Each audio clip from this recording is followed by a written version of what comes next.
মানুষকে হত্যা করে, শুধু হত্যাই করে না, হত্যা করে ফেলানের লাশ কয়েকদিন ঝুলে থাকে, তদুপরি ভারতের বিবেকে এসব সাড়া দেয় না।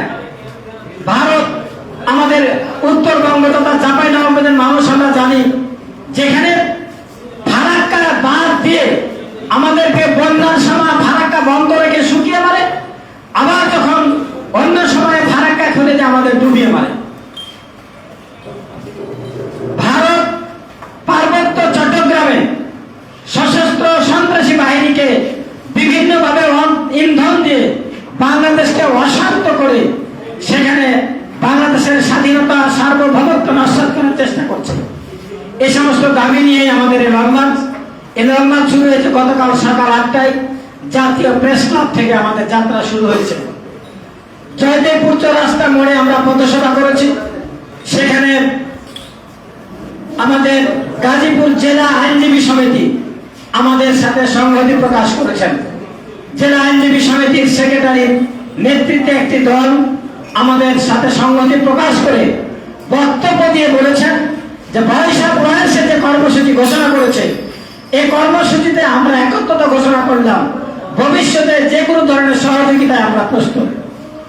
আমরা পরবর্তীতে এলেঙ্গা, তারপরে সিরাজগঞ্জ আইনজীবী সমিতি আমাদের সম্বর্ধনা দিয়েছেন এবং সেখানে আমাদের সাথে সংহতি প্রকাশ করেছেন। সেখানে সিরাজগঞ্জ জেলা আইনজীবী সমিতির সভাপতি স্পষ্ট বক্তব্য দিয়েছেন যে বৈশাখ রয়্যালসের প্রোগ্রামের সাথে আমরা পুরোপুরি একমত। এমনকি সেখানে বিএনপির জেলা সেক্রেটারি আমাদের অনুষ্ঠানে এসে সংহতি প্রকাশ করেছেন।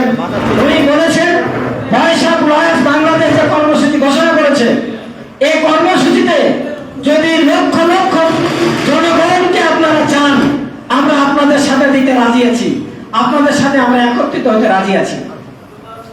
আমরা পরবর্তীতে নাটোরে সমাবেশ করেছি। নাটোরে বাদ মাগরিব আমাদের মাদ্রাসা মোড়ে সমাবেশ হয়েছে, সেখানে হাজার হাজার লোক উপস্থিত ছিলেন। সেখানে জেলা জামাত ইসলামের নেতৃবৃন্দ আমাদের সাথে সংহতি প্রকাশ করেছেন এবং আমাদের এগিয়ে যাওয়ার জন্য ওনারা উৎসাহ দিয়েছেন। আমরা বাদ মাগরিব রাজশাহীতে রাজশাহী কলেজ অডিটোরিয়ামে সাংবাদিকদের সাথে মত বিনিময় করেছি। আমরা কর্মসূচি নিয়ে আজকে আপনাদের কাছে এসেছি। আপনাদের আতিথেয়তায়, আপনাদের মেহমান বাড়িতে, আপনাদের ভালোবাসায় বৈশাখ রয়্যালস আমরা মুগ্ধ। আমরা আল্লাহ শুকরিয়া আদায় করছি যে আপনারা আমাদের পাশে আছেন, পাশে থাকবেন। ইভেন আমি আশা রাখবো যে সোনা মসজিদে আমাদের যে মূল প্রোগ্রাম আছে, সেই প্রোগ্রাম পর্যন্ত আপনারা আমাদের সাথে থাকবেন ইনশাল্লাহ।